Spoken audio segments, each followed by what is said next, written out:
Hi guys, welcome back. We left off and Jane did a trade with Suisse. She traded a tablecloth and a pair of her underwear for a canoe for Mr. Swan. So Mr. Swan and Jane are now in business together. They have the oyster business. Jane has the canoe, and Mr. Swan has the oysters, so they're going to kind of share.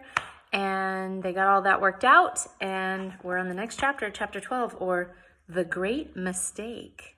So you have to remember from an earlier chapter, Miss Heppleway taught them what the great mistake is, and you can see it's in all caps. So the great mistake. Woo. Okay.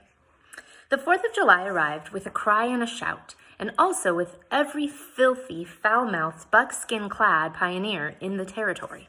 Mr. Russell had spread the word that there was to be a huge celebration at the encampment, and all were welcome, pioneer and Indian alike.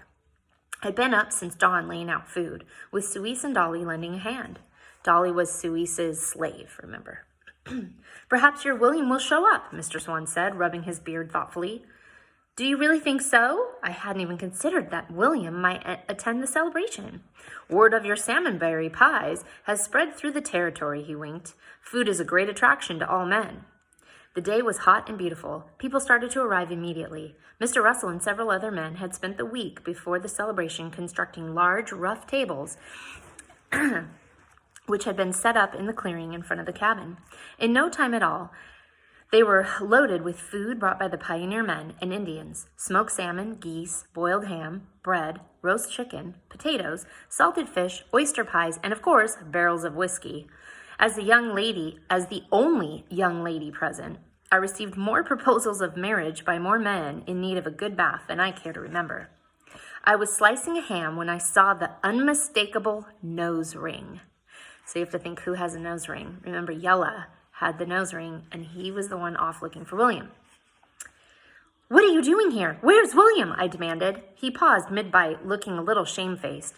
Mr. Swan, I shouted. Mr. Swan wandered over. Is something wrong, my dear? Would you please ask Yella here what he is doing eating a chicken leg when he is supposed to be looking for William? Yella spoke to Mr. Swan. It seemed he came back for the party, Mr. Swan said, bemused. He came back for the party? What was the matter with this young man? Did he have no good sense? It is a great occasion every year, my dear. Great occasion or not, I was exasperated. I grabbed the chicken leg from Yella's hand and waved it at him furiously. What about William? Mr. Swan turned to Yella and asked him a question. He says that William is now somewhere east of here, not far from all accounts, and he will go and look for him tomorrow. Does he expect further payment? Mr. Swan translated, and Yella shook his head. Of course not. He'll honor your agreement, he paused. And I do believe he told you it would take 2 months, Mr. Swan said, a gentle rebuke in his voice. Still, he ought to be looking for William, not attending a party. I stared at Mr. Swan mutinously. Mr. Swan smiled apologetically, or soothingly. Really, you must have a little faith, my dear. He'll have your William back in no time at all. Don't worry, Yella is a man of his word. I reluctantly handed back the chicken leg and looked hard at Yella, entirely disgusted. Word or not, if he doesn't return with William, I believe I shall be driven to rip out his nose ring, I shouted and stormed off. Ooh. In their typical fashion, the men proceeded to drink every drop of liquor in sight. By the time it was dark, they were quite rowdy. One clever fellow insisted on dragging everyone out to the cliff near the forest on the north part of the bay, where they constructed an immense bonfire. Mr. Swan was then called upon to give a speech. He stood on a rock, his plump belly outlined by the flickering light of the bonfire, and proclaimed in a booming voice, Men of Shoalwater Bay, you are making history, forging a new destiny for our great nation. The men applauded, with boisterous shouts, firing their rifles thunderously. I thought it most unlikely that anything but noise was being made, and certainly not history. No doubt every beast in all creation had fled the territory to escape the racket.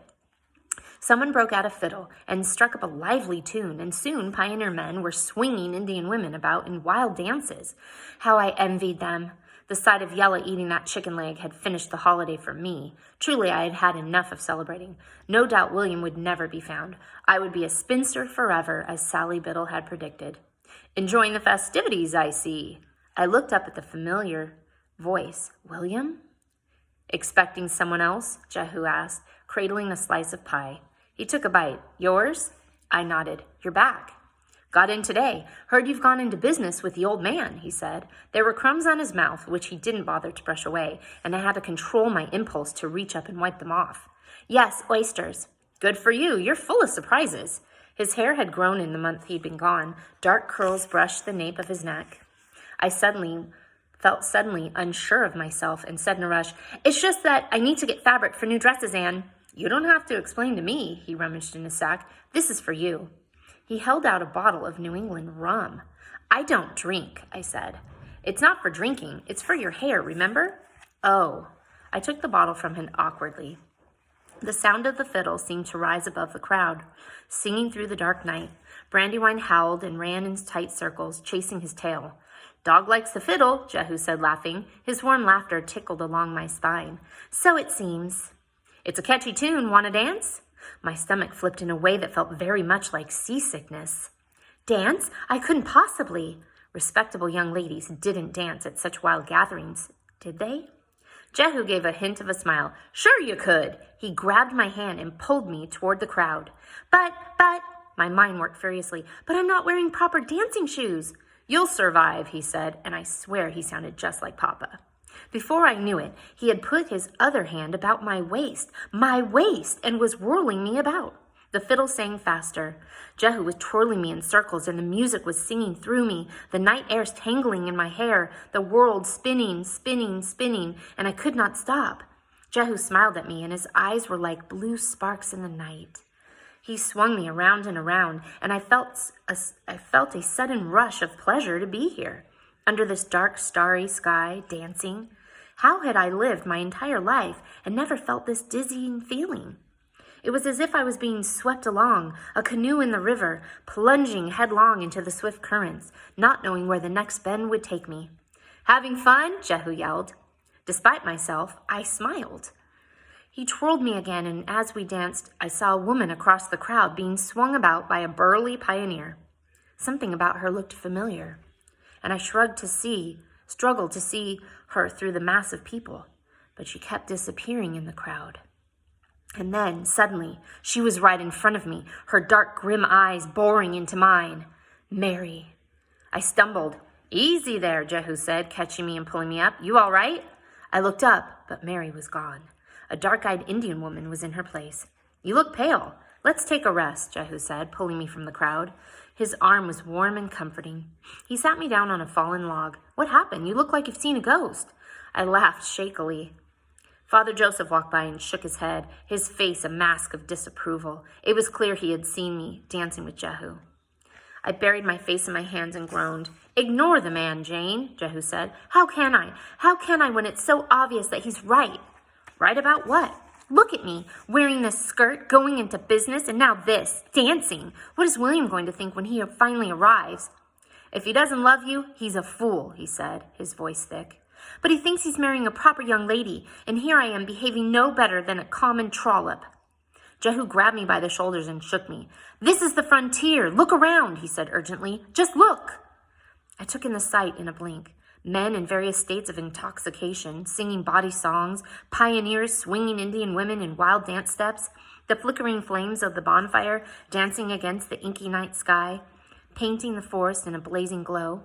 This isn't Philadelphia.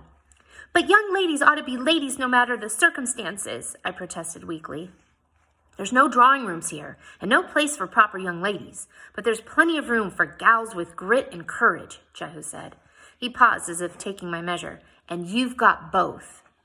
I wanted to say that I had no use for courage, and that the last thing I needed on this filthy frontier was grit, but instead I fell silent. Jehu seemed to sense my discomfort, and he looked away. He scratched absently at the scar on his cheek. My hand itched to touch it. What happened to your cheek? I asked curiously. Jehu shrugged, a bruised look in his eyes. Tell me, I persisted. He looked down at his weathered hands. I was supposed to be a farmer. You grew up on a farm? Somehow this seemed impossible. Outside Boston, but ever since I can remember, I've wanted to sail. I nodded, remembering my girlhood dreams on my four-poster bed in Philadelphia. I dream of running away, getting off the farm, and becoming a sailor. We used to bring our harvest to the docks in the city, and I'd spend all afternoon watching the ships go in and out of the harbor, Sometimes I'd hang around the taverns and listen to sailors tell stories. So you got the scar in a tavern brawl? I thought of all those men on our front step late at night shouting for my papa. A fleeting look of pain and regret flashed across his face. When I was 14, I made the mistake of telling my pa what I planned to do. I was the only son and expected to work the farm. Pa got so angry, he just picked up the nearest thing and swung it at me. Horse harness sliced me open. I ran away that night, signed on the first ship I could find. The surgeon stitched me up.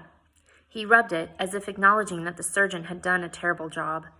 I would have sewn it up perfectly. I won first prize for embroidery at Miss Hepplewhite's Young Ladies' Academy, I said, without thinking. His eyes softened. The wind shifted subtly, carrying a cool breeze. I was suddenly aware of the darkness pressing down on us. The night was soft as a flannel, and all I wanted to do was pull it tight around us for one long moment and forget everything but Jehu. He sat so close I could feel the warmth radiating from him, smell his warm, musky scent of salt and the sea and something else, something that was only Jehu. I looked at his face, his blue eyes bright as the sea he loved. "Jane," he whispered, and then he leaned forward and kissed me. Me, Jane Peck! I could hardly believe the wonder of it all. It was sweeter than Mrs. Parker's cherry pie. It was belly-shaking laughter and heart-breaking sobs and breathless giggle fits all wrapped up in one long heartbeat that went on and on and on. "Sweet Jane," he said. All at once, Miss Hepplewhite's words came back to me like a splash of cold water. "Beware the great mistake." "Oh, no," I whispered and pushed Jehu away. What was I doing? Kissing? And Jehu Scudder of all people? Good heavens! Respectable young ladies didn't go around kissing men, especially not sailors. What was happening to me? Had my good sense been washed out to sea with Mr. Swan's canoe? "Jane," Jehu asked in a startled voice. But I was up and running as fast as I could, on legs that felt like rubber. I scrambled through bracken and mud and muck. I had to get away, far away from the terrible mess I'd made. I had ruined everything. Sally Biddle was right after all. Not only was I going to end up a spinster, but I was going to have draggled petticoats for the rest of my days. "Jane, wait!" Jehu called, but I didn't listen. I just ran. In spite of the massive bonfire, it was inky dark along the rocky point, and I could barely see a step in front of me. All I could think was that I had ruined everything and betrayed William, compromised all I'd struggled for one kiss. Beware the great mistake. "Jane, watch out!" Watch out for what? I wondered. And then it was as if I had been pushed, my feet going out from under me, and I was tumbling down a steep slope. I was tumbling through bushes and bracken, and I could hear the roar of the water echoing far below, but I couldn't stop. My arms didn't seem to work, and I heard Jehu shouting my name, fear in his voice, but I couldn't reassure him. I was too busy falling faster and faster, and there were rocks all around me, and dirt filled my mouth, and the rush of pounding waves, and all I could think was, what bad luck. Then everything went black. So she was running away in the pitch dark, and she fell off a cliff and tumbled down the cliff, and then everything went black. I awoke to the smell of fetid breath and something rough and wet licking my nose. Brandywine. "Blasted beast," I whispered weakly, pushing the furry face away. He whined. My head was pounding, my mouth felt like wool, and my stomach was rumbling in a most distressing way. "Ah, you're awake. Thank the Maker." The room was horribly bright. I squinted but had trouble focusing on the figure, though I recognized the voice. "Mr. Swan?" "Yes, my dear." I tried to sit up, but a pair of firm hands gently pushed me back. It was Suisse. She smiled at me. Mr. Swan came into view with Father Joseph peering anxiously over his shoulder. I could see Handsome Jim's worried brown eyes just beyond Father Joseph.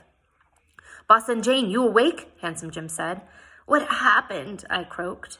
Mr. Swan pushed his spectacles up his nose. "You've been out for almost 2 days. You took a capital tumble, my dear girl. Got a knot the size of an egg on your forehead.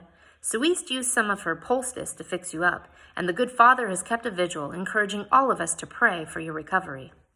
I gingerly reached up to touch my forehead and winced. It was swathed in bandages. Suisse swatted my hand away. "A tumble?" Mr. Russell shouldered his way into the room. "Right over the cliff, you useless gal," he bellowed. His voice was as loud as a rifle, and my poor head ached at the sound. I feel terrible. You look terrible. What were you thinking? Wandering around in the dark like that? Mr. Russell scolded. You scared us half to death. Poor Jehu is beside himself.